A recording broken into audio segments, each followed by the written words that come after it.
Okay, we are starting. So this is Bhakti Yoga Devotional Service, chapter 12. Okay. Hare Krishna.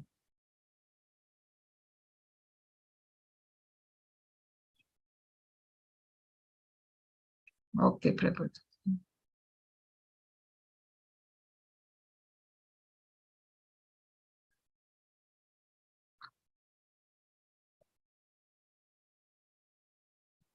So let us pay obeisance to Sri Radha Govinda. Om Ajnanatimirandasya Nanakashalakaya Chakshulmitam Mena Tasmai Shri Gurave Namaha Sri Chaitanya Manobishtam Stapitam Ena Bhutale Swayam Rupa Kadamayam Dadate Swapadantikam Vandeham Shri Guru Shri Yuta Kamalam Shri Guru Vaishnavscha Shri Rupam Sagarajatam Sahagana Raghunatham Vettam Tam Sajivam Sadvaitam Savadutam Parijana Sahitam Krishna Chaitanya Devam Sri Radha Krishna Padan Sahagana Lalita Sri Vishakana Vittam Scha Hey Krishna Karuna Sindho Dino Bandho Jagat Pate Gopesha Gopika Kanta Radha Kanta Namostute Takta Kanchana Gaurangi Radhe Vrindavaneshwari Vrishabhanusute Devi Pranamami Hari Priye Vancha Kalpaturabhyascha Kripa Sindhu Avevacha Patitam Nam Pavnebhyo Vaishnavyo Namo Namaha Namo Vishnu Padaya Krishna Prastaya Bhutale Srimati Bhakti Vedanta Swami Te Namine Namaste Saraswate Deve Gauravane Pracharine Nirvishesha Shunyavadi Paschadesha Tarine Jayo Sri Krishna Chaitanya Prabhu Nityananda Sri Advaita Gadadhara Shivasadi Gaura Bhakta Vrinda Hare Krishna Krishna Krishna Hare Hare Hare Rama Rama Rama Hare Hare. Hare Krishna. Thank you for coming. So what did we see yesterday? Was the Vishwarupa, the universal form of the Lord. So why did Lord show it to him, Arjuna? Because Arjuna requests Krishna to show his universal form. And he also is humbly asking him, he's saying, if you please, you can show it to me. If I can able to see the form, please show it to me. He's not demanding it from Krishna, right? Lord Krishna. And why does the Lord show? He shows it because Arjuna was requesting. Also, you want to encourage Arjuna to fight. And first and foremost, because he had been telling, he's pervading everywhere. He's in everything. He's in the Devatas, he's in the atom, he's everywhere. He's pervasive. So he wants that pervasive energy he needs to show. So he has to show it practically. That's why he agrees to show. And also, another reason is because tomorrow no one should come and say that I am God, I've done so much meditation, now I've got all the mystic powers, I'm God. But will he be able to show the universal form? That is the question. So it becomes a benchmark for us so that we don't get cheated. Because Kali Yuga is full of cheating. So there will be quarrels. So this is the reason the Lord shows. And that he describes the universal form and it tells Arjuna, you need the jnana vision, the spiritual divine vision, to divine eyes to see it. Then Sanjaya sees, so because it's already been given by sage Vyasadeva. And so many other devatas and other planetary systems, they also could see this universal form and they were all struck with wonder. And they were also, it was too fearful because to see so many mouths and bellies and soldiers going into the mouth of the Lord with terrible teeth and things, it was little fearful. So, and Arjuna could not only see, you could also feel the heat, he could get the smell of the scent of the Lord, and he could also hear the sages chanting hymns, Vedic hymns to the Lord. So everything he could, and he could see their fear also in the eyes of the saints. So it was not a dream to Arjuna, right? And then after seeing this, he really gets stuck and asks the Lord, who are you? What is your mission? What is this? So then Krishna says, I'm Kalosmi. He is the Kalosmi. And he has put, I says, I have put all these soldiers into death already. You just have to play your role, be a Nimitra Matra. In the hands of it's just an instrument in the hands of the Lord. So then finally, Arjuna prays to him, and then Krishna concludes that only by pure bhakti can. And this was not seen by anybody. Okay, it was the first time. So it was a shock for the other devatas. And he says, only by pure bhakti you can see, right? And that's the thing. And Jayashree Mataji, you have a question? Hare Krishna. Hare Krishna, Mataji, this Krishna showed a universal form when he went as a Shanti Dut to Kaurava's court. Yes, Mataji, he showed there. He didn't show it completely. He showed a partial of it to there. But many of them couldn't see because they were all dazzled by the light. The brilliance was so much, like Duryodhana or the Kauravas, they couldn't see. Only Dhritarashtra, Bhishma Dev, and Dronacharya, and them, they could see the form. They were all renewed, but he showed it to the Dhritarashtra, and he could see that. But even after seeing also, he didn't change his mind. Mataji. Okay, Hare Krishna, thank you. Hare Krishna. And one more time, he shows it to his mother, Yashoda Mataji, when he opens his mouth. That time also, she could see the whole cosmic form there, but not like this. But then she gets perturbed. She thinks, what is this? I mean, this is my child, and how come, and instead of seeing the mud, I'm seeing something else. And yes, but after that, she comes back to that. She thinks it's just a hallucination. She doesn't realize that it is the Lord. For her, it is her son. That's all. So that was it. So these were the two times other than this. But to Arjuna, he gives the complete, the whole universal form of his. The whole cosmic manifestation could be seen in the Lord itself. Okay. So then afterwards to appease, to comfort Arjuna, finally he shows him his 400 form and the 200 form. So finally Krishna says only by bhakti people can see him, other thing, Ananya Bhakti. So now in this chapter we're going to conclude. So you see the whole chapters from 7 to 12, it is all about knowing Krishna, isn't it? So then we need to again reflect what is the benefit of knowing Krishna. Okay, so many people think, why is Krishna talking? That is something frequently I've been asked also in many classes. But this, what is the benefit of knowing the Lord, is already talked in the 4th chapter. Remember, he said, Janma karma cha me divyam evam yogati tatvatha tattva devam punarjanma naiti mam iti sojan. That is, one who knows this transitory nature of my appearance, activities, does not upon leaving the body take his birth again in this material world, but attains my eternal. So what happens by knowing and hearing about the activities and of the Lord and knowing more and more, our devotion, the faith in the Lord becomes strengthened. That's what happens. It gets crystallized, and then the more attachment goes. And finally, he says, you'll attain my eternal goods. There's no samshaya. So this is clearly gives us the path. There's only one path to go back to the thing, and that too is to the eternal birth, not to the higher planets or the lower planets, right? And also I gave you the example of even Srinidhi Mataji had given. The name is this, Nelaptu Narayana Bhattatri. So he composed this Narayanam verses in 1586. See, what we had talked, this was talked in Bhagavad Gita 5,000 years ago, right? Even in Kali Yuga, 1586 AD, you have this devotee who focused on, he was absorbed in the Lord's pastimes, and he composed these verses sitting in front of the Krishna's deity in Guruvayur.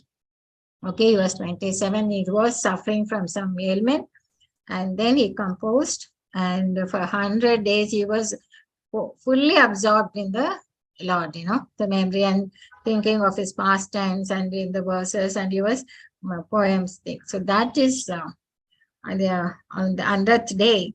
That's when he was cured, and he lived till the age of 96. So knowing about this Lord and this devotional service, this only devotional service is what the Lord says, you can come back to me. And that is what was emphasized also in this chapter.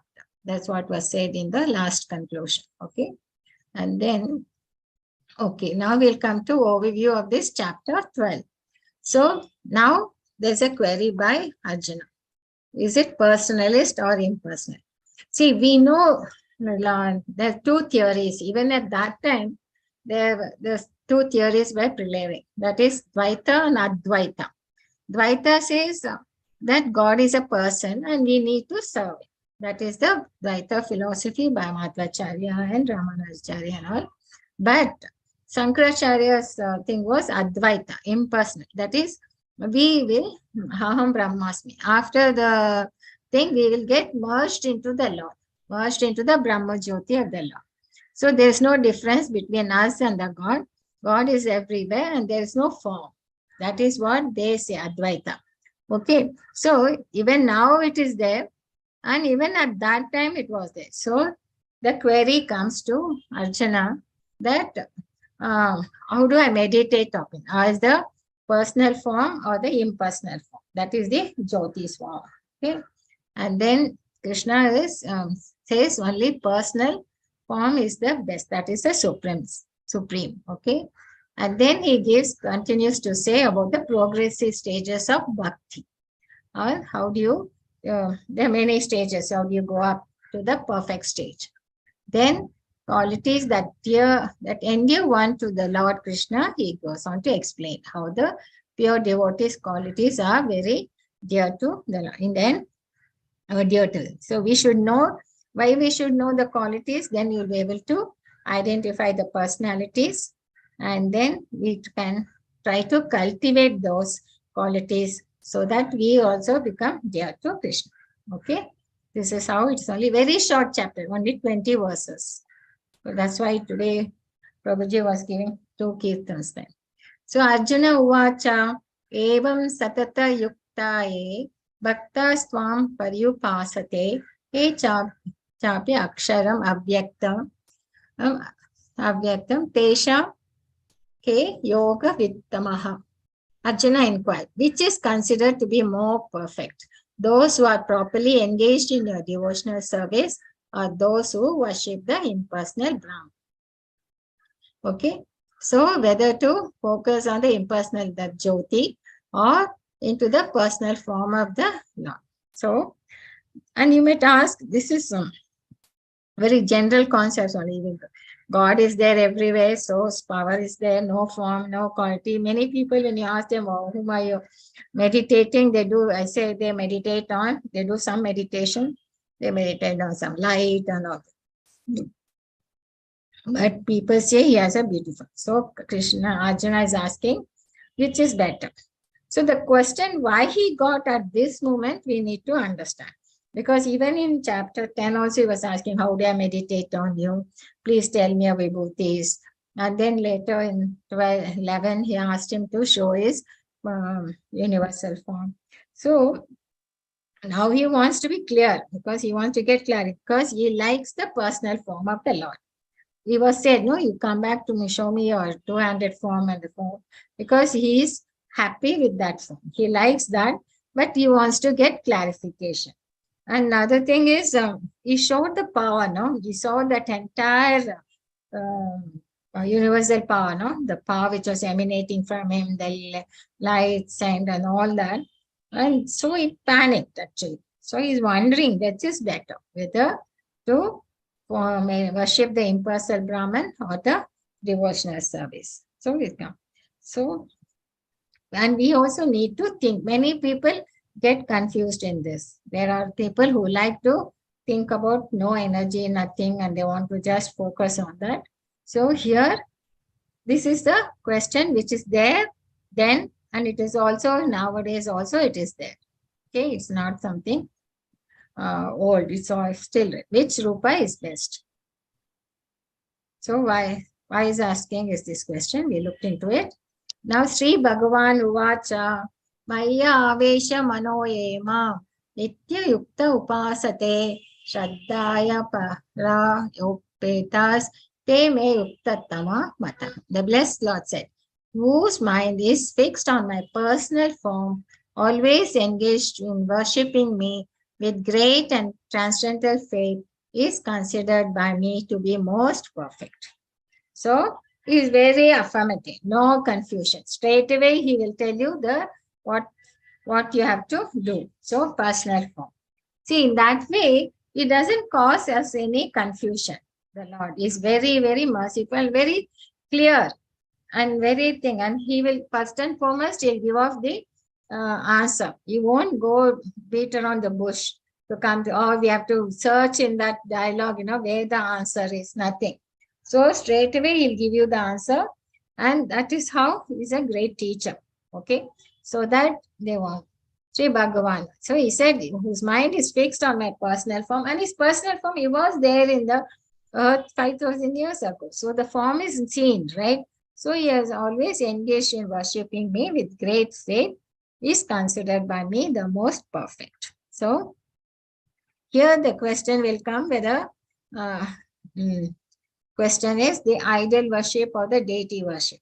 See, we have the form. Why do we need the form? Even I told you also, the temple worship is the beginning for the newcomers, because then it will be, then he's able to meditate properly, because then he'll have the form in front of him, the deity in front of him, and then he'll be able to focus, right? So there are many people criticize us that we are idol worshippers.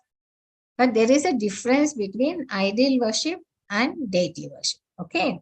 Idol worship is something like, is every city we have a Mahatma Gandhi statue.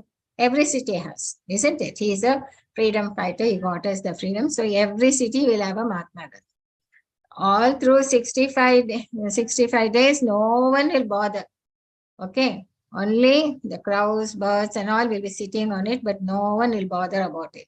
But when October 1st comes, the municipality will come, clean it up, put the specs on the Gandhiji's face, and then they'll put the garland and everything. And by the evening, everyone goes on to their usual business. That's all, idol worship. Whereas deity worship is not like that, isn't it? There's a vidhi, prana pratishtapana. We make a form of the Lord, and then there is a archana vidhi, the way it has been given in the Vedas, the thing, you install the deities, prana pratishta archana we do, and then we invite the Lord to accept that form and to be there for us. Okay, then you worship. And it is not just you do one day. From morning till night, there will be seva for the Lord. Okay, 3:30 a.m. starts with the seva. You wake him up, give him and do the Guru Puja, and there is many things that have been given in the Vedas for us to follow. And by night 10 p.m. you put them to the Lord to rest. So there are about many people, at least 6 people will be taking care of the deity, cooking the prasad, and whole day there'll be offerings, isn't it? So that means we're caring for the Lord throughout. He's like a person. He's a person who has come there for us. So idol worship is nothing like for the politicians. There's nothing Archana Vidhi followed. Only they will,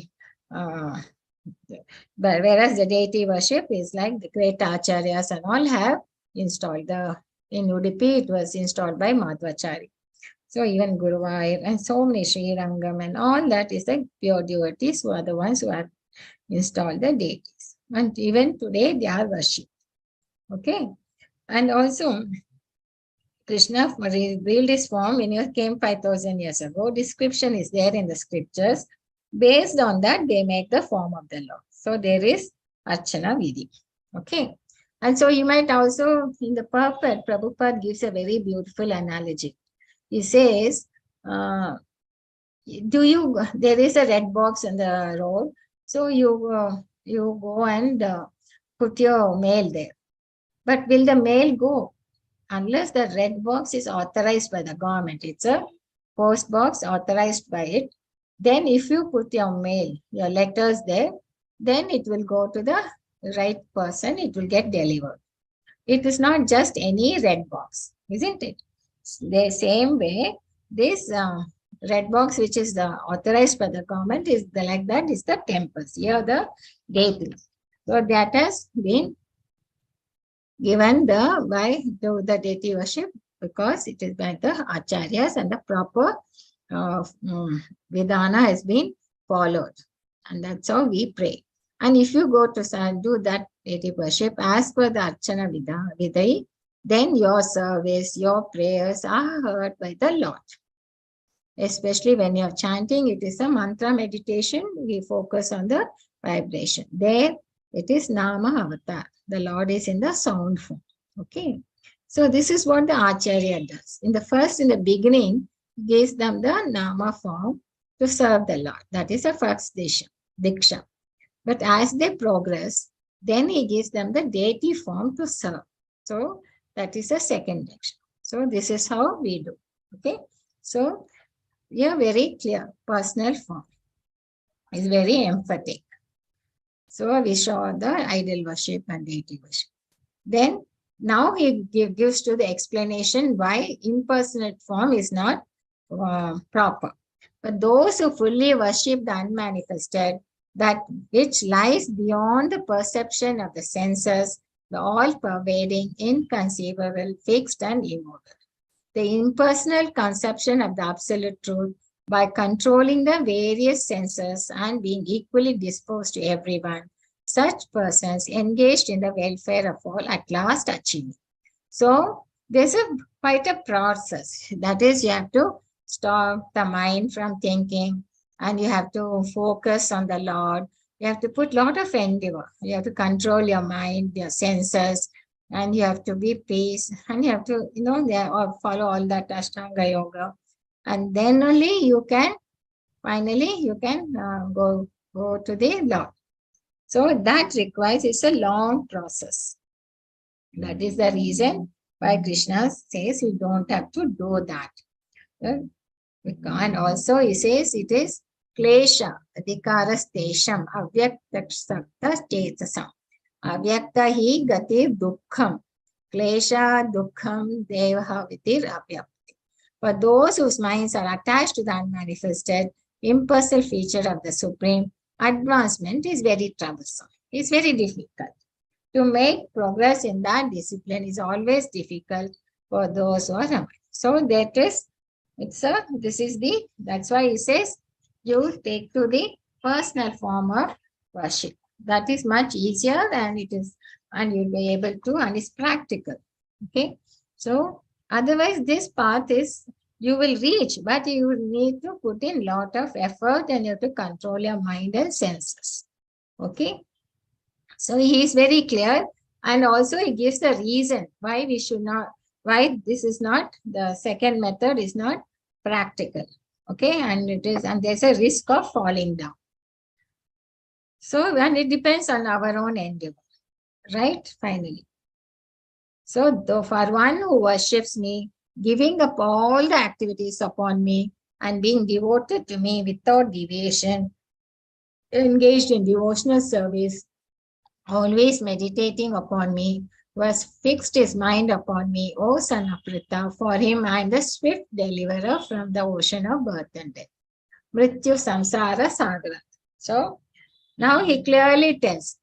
So how he is helping them. So if you are all the time worshipping him, giving up his activities, serving him without deviation, that means you are firm in that, determined, and meditating on him and fix his mind. See, when we do work, of course, we have to work with the body, but the first thing we do is with our mind and intelligence, isn't it? We start off with that mind and intelligence. First, we'll think, whether I have to go to that place, and why I have to go, and what reasons, and how will I go, and all that thought process goes on in your mind, right? And then you'll be using your intelligence, which is better, this one, and what time is better, and things like that. After that, only the action takes place, isn't it? So, mind and intelligence is telling you to fix it on the law. That is in our hands. Finally, after this, the body takes over. So, he says, you fix your mind upon me, fix your vision. Why? Because he will deliver us from the ocean of birth and death. So here in this verse 6 and 7, eto sarvani karmani maya sanyasamatparaha anyanaiva yogena mam dhyayanta upasate. Upasate is worship, tesam aham samudartha. Mrityu samsara sagrat bhavami na shirat patha maya avisha chetasa. So I was swift deliverer from the ocean of birth and death. He keeps repeatedly telling that he is the one who can help us to come out of it, and no one else. Even in chapter 7, the beginning of this section also, he tells, Maya is very powerful, and you can't just cross over it. Only if you surrender to me, I will be able to help you out. Okay? So all we need is to turn towards the Lord. That's only the way to cross this ocean of birth and death. You can't just put your effort of swimming and swimming and swimming. You will be just stuck here. So then Lord will, once you turn towards him, then he will take charge of us. Okay. Maya eva mana adashra maye buddhim niveshaya nivashishasi maya eva atha urdhvam na samshaya. Just fix your mind upon me, the Supreme Personality of Godhead, and engage all your intelligence in me. Thus you will live in me always without a doubt. So this is the Anyanya Bhakti, the topmost perfect stage of a pure devotee. He is totally absorbed in the Lord. See, look at the gopis in this picture. See, all their eyes are all on the Lord, right? Everybody is looking at the Lord. All are there. And they're all playing with him like their friends, and they're jollily eating food with him. And every activity they do from morning till evening till they go back to their house, they are spending their time with the Lord. So it's not that easy. They would have done millions of years of tapas to reach this platform. They are the Nitya Siddhas, okay? And things. In fact, Brahma couldn't understand whether this small boy is the Lord, is the Supreme Personality of Godhead. How come he's playing there like a small boy with the other children? And he couldn't believe that he is the one who is maintaining the whole universe. In fact, he comes to steal the cows, steals the gopis, and then Akasura, then Krishna will, in a minute, in a fraction of a second, he created he expanded himself like gopis and cows, and he goes back. By the time Brahma could come out, he just would have gone there for a second. And we know how I showed you all the day of Brahma, how long it is. So when he comes back for a second, you see, so all the cows are there, gopis are there, but in his abode, they were sleeping. How did it happen? Then he could see that the Lord was there in he had expanded himself. Okay, he couldn't go back to the village without them. No, otherwise the mothers will be unhappy. So he'll go back. So the Brahma could understand the power of the Lord, that he is indeed is the Supreme Personality of Godhead. So he says, fix your mind upon me, the Supreme Personality, and engage. This is the topmost level which we reach, but it takes time. Okay, effort and tapas. Then, now you see how magnanimous and how merciful he is in this next verse. You say first, Ashura. Atha chittam samadhutam na sakshnosi mayi stiram abhyasa yogena tato mam ichchaptum dhananjaya. My dear Arjuna, O winner of wealth, if you cannot fix your mind upon me without deviation, then follow the regulated principles of Bhakti Yoga. In this way, you will develop a desire to attain to. Now he gives you the guidance. So we have to He says, okay, I know it's very difficult to fix your mind on this, and especially in Kali Yuga, it is very much applicable because it's very difficult to fix our mind. There's so many distractions all around us, isn't it? Even to follow the regulated principles is we find it difficult. So he says, okay, you follow the regulated principles of the sadhana given under the guidance of the acharya, and you practice. By that, what happens?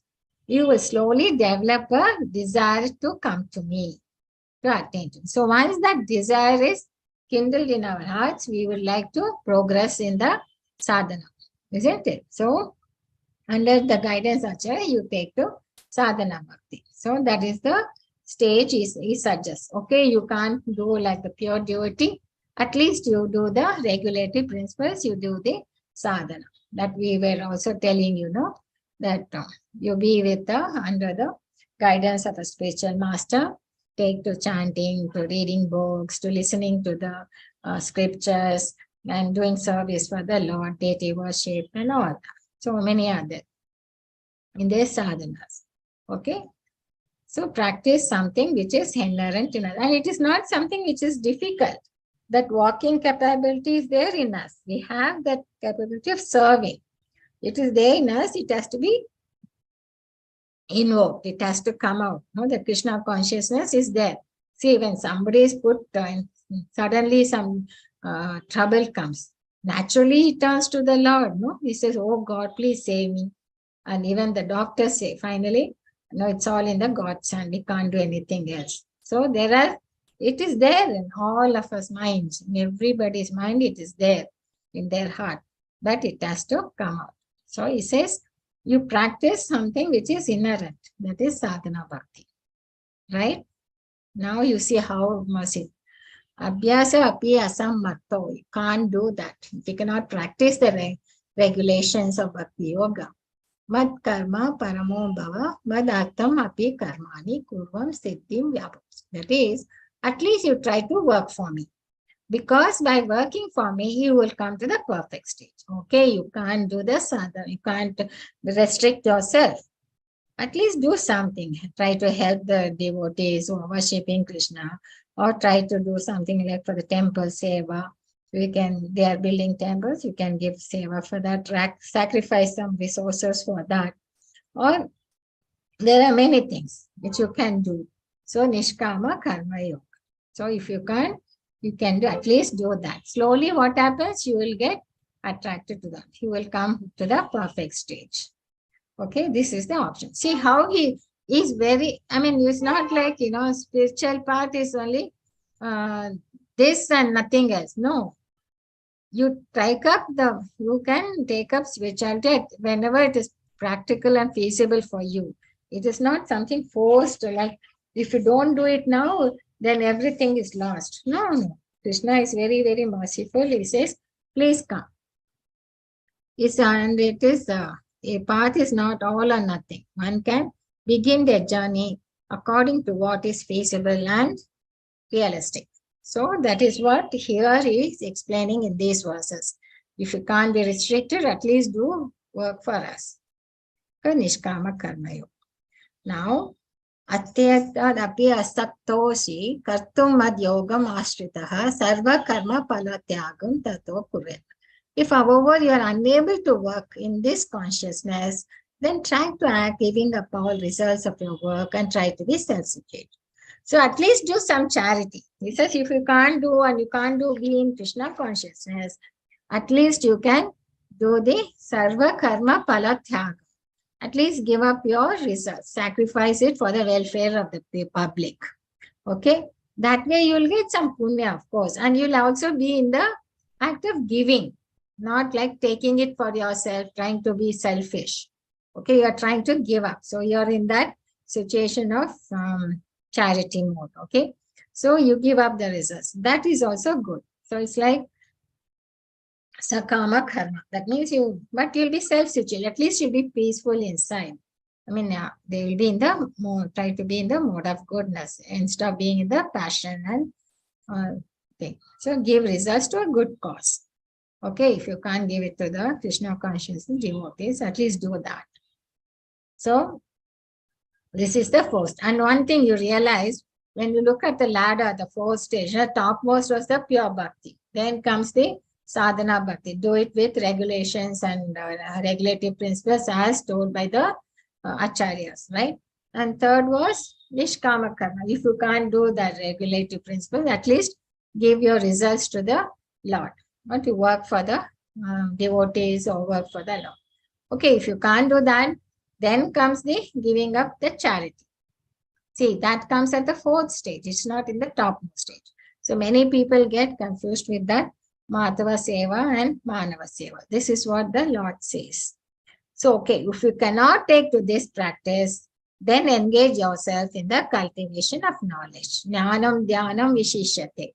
So if you can't do that abhyas, you can't give charity, you can't do regulative principles, at least try to cultivate the knowledge. At least try to understand what the scripture says. At least try to get some knowledge. Okay, if you can't, in fact, meditation is better than knowledge. Because just having knowledge is useless, no? Unless you apply it, unless you reflect on it, unless you meditate on it. You won't get the saramsha, you won't get the wisdom. So better than meditation is renunciation of the fruits of action. By such renunciation, one can attain peace of mind. So Krishna is very, very merciful, and he says one thing is, when you do that, you don't, by giving to Krishna, we don't lose anything. Okay, by jnana and dhyana. So options, so look at the other process. So we looked at all the processes, and these are the stages to go to the rise slowly from them. So this is the topmost bottom rung, you try to call knowledge, or better the meditation, or the fruits of action. Okay, dhyana. So now we are going to talk about the qualities of devotees who are dear to the Lord. Okay, because the devotees of Lord, we need to know how they are, so why they are dear to the Lord. So this is Sanatana Goswami. He was the one of the associates of Chaitanya Mahaprabhu. Actually, he was a very, very learned scholar, and he was working with the Muslim ruler there, okay, as a minister, and had a lot of wealth, and even actually had changed his name. Okay, it was Gabira, I don't remember his name, but it was there. And then, but once they met Chaitanya Mahaprabhu, then they could realize that here is the Lord here, and they surrendered to him.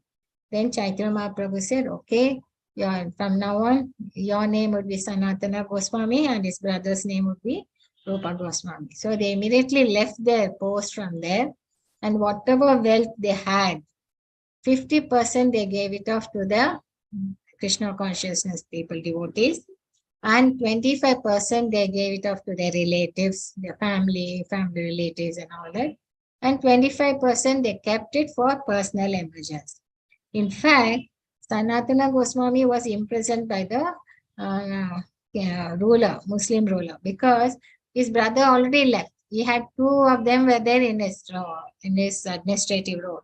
One was Rupa Goswami and Sanatana Goswami. Okay, so there he was. He had to use that money to bribe the jailer to escape from the prison. So these were the topmost devotees who, once they got instructed by the Chaitanya Mahaprabhu to write about bhakti. So they gave up, and they were in Vrindavan. Every day they will be sitting under one tree, and they'll move to another tree. And all the time they'll be writing books, something, and doing Nama Sankirtana. Okay. And why they are a friend of all things? Because why he's a friend to all? He's a friend to all living entities, because he doesn't think he's the proprietor, and he's free from false ego. He knows he's the servant of the Lord. And so he is equal in both happiness and distress. He is beyond duality. He is tolerant. He is always satisfied, self-controlled, engaged in devotional service with determination. his mind and intelligence fixed on me. Such a devotee is very dear to me. So you see how the Lord likes a person who doesn't think he's a proprietor, who doesn't have false ego, and is able to handle both happiness and distress in a equal manner, and is satisfied. He's very much satisfied with his life. They were not, unless they get some alms, they are late. Otherwise, they are satisfied with themselves and their self-control. Engaged in devotional service. They were writing a lot of books because Prabhuji, Chaitanya Mahaprabhu instructed them to write. So we have Bhakti Rasadam, Rasamrita Sindhu is by Prabhupada Goswami, and Nectar of Instructions by Sanatana Gomni, and so many other books. Okay. So this is the how they deal with others and what their reaction to the circumstances, and how do they lead with Lord, because they are fixed, they are determined. His mind and intelligence is fixed on me. And here is Chitraketu, and it's another story. He for whom no one is put into difficulty, but who is not disturbed by anxiety, who is steady in happiness and distress, is very dear to me. So here in this scene, here this picture, here Chitraketu is there in the flying airship. He sees the Lord Shiva giving Bhagavatam class, and Devi is sitting on his lap. He just laughs at that side because of the thing. But here sages and Nadami, they are not bothered. They are just listening to the Bhagavatam. And Shiva knew why he laughed, but Parvati was upset. How he can laugh at Lord Shiva, and she curses him to become a demon in his next life. So he comes down. He's not disturbed by the curse. He comes down and says to the thing, I don't know, this must be the plan of Krishna, of the Lord, but only thing he requests Devi to give him the thing to be in Krishna consciousness, even in the body of the demon. Even if he's in the body of a demon, he wants to be in devotional service on the time. So that's a benediction. So he was not unhappy. Why she cursed me? Isn't it wrong? He didn't want to justify anything. He just accepted her curse. So that is how who is steady in happiness and distress. So he wasn't happy. He was given an airship to go around everywhere by the Lord. And then he gets this to become there's a Vritasura. The story is there in the Bhagavatam. Then how he gets mukti from there also. So dealing with others and well. And this person is Bilwal Mangala Thakur. Okay. And he is blind. And he's singing beautiful songs in his mind. All he could see the Leela of the Lord Krishna. And here you see how Krishna is coming and sitting and listening to him. Okay. So this is Bilmangala Thakur, who was a devotee who is not dependent on the ordinary course of activities, who is pure, expert, without cares, free from all pains, and who does not strive for some result, is very dear to. In fact, he was behind a prostitute. He was, one day it was pouring rain and he had to do some puja at home. He finishes that, then rushes out to go to her house, and he crosses the river, and he'll be thinking is a log, which is uses a log to cross the river. But actually it was not a log, it was a dead man's body. And then he will climb her compound, to reach her house, upper floor. And that would be actually a snake, thinking it's a rope. He would come, but she wouldn't have anticipated. She thought, oh, it is raining and stormy night. He won't come. So she had put off the light and all that. When she hears him knocking on the door and sees him, she's surprised. And she says, why did you come in took so much pains to come at such a stormy night? If you had put in all these endeavors for the Lord, you surely have become a pure devotee. Why did you do that? You should have done this for the Lord and not for me. So that words from her was like a bolt on him. And then he just turns around and goes off to Vrindavan to meditate on the Lord. And then he even pierces his eyes also so that he won't get distracted. This is the story of Dilmang, who was not care for any, he was free from all pains and did not strive for any result. And these songs are very beautiful. And here we have Prahlad. Everybody knows his story. He never lamented why his father was treating him this, why he is desiring him to die. Who neither grasps the pleasure or grief, who neither laments nor desires, who renounce both auspicious and inauspicious things.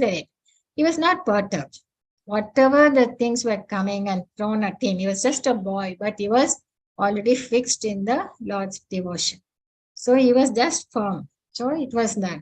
Okay. And in fact, when Nasimdev came to his rescue, and then after the death of his father, Narasimhadev will ask him, what do you want? But Prahlad says, I don't. It's not a business. But if you want to give me any benediction, he says, just forgive my father, because he was killed by the Hiranyakashipu was killed, no? So then just forgive my father. Then the Lord says, I've not only forgiven your father, but even all your ancestors, 25 behind that, 25 generations. So he was there. So he says, who neither laments nor desires, who renounces both auspicious, inauspicious, very dear to me. This is the qualities of thing. And this is Ambarish Maharaj. The same thing, how even then Durvasa Muni cursed him for sends a demon to kill him, but he doesn't. He is focused on his Lord. And then it is Sudarshan Chakra who will come to his rescue. So one is equal to friends, enemies, equal poised in honor. Even when Durvasa Muni was honoring him, but still he was calm. He said, if it's something I might have done, so he'll just accept everything. So then he will be fixed. So this is Ambarish Maharaj, qualities of it. So, and here you have Sudama, all of you know this story. He who follows this imperishable path of devotional service, who completely engages himself with faith, making me the supreme goal, is very, very dear to me. So he says that is the thing. So these qualities, when he describes, it's for us to understand that we need to cultivate them. Only then we'll be able to go back. So we saw, what did we see in this chapter? Pure personal devotion to Krishna is supreme. Okay. And then he gave us the stages of perfection. So either if you start from bottom to the top, jnana, cultivate the knowledge and the focus, meditate on him. And slowly we go to Sakama Bhakti. That is, do something for the Lord. I mean, at least if not, give charity. If not, then and the next step would be Nishkama Bhakti. Give something to the Lord. Then Sadhana Bhakti, then comes to Ananya Bhakti. So this is the topmost. So he's very thing is telling, if you cannot do this, at least do Sadhana Bhakti. If you cannot do that, at least do Nishkama. If not, at least keep giving something. You'll be in the act of giving. You won't be selfish and keeping everything to yourself. At least you'll be in that platform. Okay, if you can't do that also, at least you try to gain some knowledge, some to understand and to get the something. So these are the stages of bhakti. And then he talked about the qualities of the devotees, how their attitude to oneself, they don't lament, they are very satisfied, they're peaceful with themselves, they're happy with whether they have distress or anything, they are quite equipoised. Then reaction to events, dealing with the Lord. So Prabhupada says we can cultivate these qualities by being in Krishna consciousness. So you don't have to take any effort. Slowly, if you are in Krishna consciousness, all this will start imbibing by you. So in the devotional service, I said, engage yourself in the 9 process of bhakti, Navavidhi bhakti. Start off with Shravana, that is listening to scriptures, and then to the Kirtana, singing, that is the chanting of Hare Krishna Mahamantra, then taking part in Sankirtana, and Smarana, keep thinking of the Lord in all your activities, be in this consciousness. At least these 3 we can do in the beginning. Archana worship is the deity worship. Pada Sevana is as a friend. It is all the higher stages of bhakti. Devotional says Vandana, praying, Dasya, and Sakya. Okay.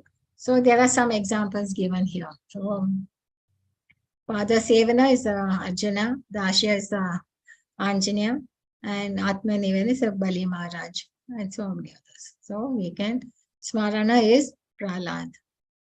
Okay, so Atma Nivedana, this is self-surrender. Okay, this is Arjuna. Pada Sevana, this is Lakshmi, Sri Lakshmi. Sorry, this is Sri Lakshmi. Then Anjanya. Then you get Arjuna. Atma Nivedana is Bali Maharaj.